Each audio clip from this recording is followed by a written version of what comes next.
Over হ্যাটট্রিকের সাথে run আউটের hat trick. এবার ক্রিকেটের বিরল ইতিহাস গড়লেন cutter master Mustafizur Rahman. IL-T20 লিগে একাই ধসিয়ে দিলেন গলফ জায়ান্টের ব্যাটিং অর্ডার।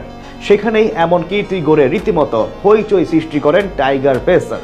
মুস্তাফিজের সেই ওভার হ্যাটট্রিক এবং রান আউটের হ্যাটট্রিক নিয়েই বাকিটা জানবো রিপোর্টে।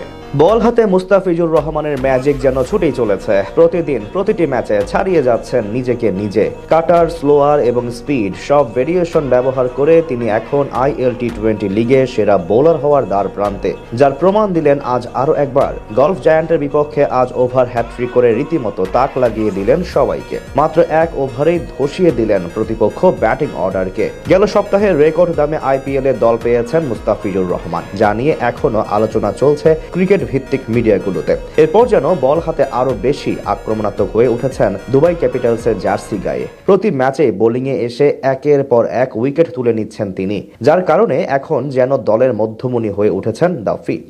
এদিন গলফ জায়ান্টের বিপক্ষে টসে জিতে আগে বল করতে নামে তার দল দুবাই ক্যাপিটালস। ইনিংসের দ্বিতীয় ওভারে তার হাতে বল তুলে দেন অধিনায়ক মোহাম্মদ নবী। সেখানে একটি 4 এবং একটি ছক্কা হজম করে 13 রান দিয়ে যান মুস্তাফিজ।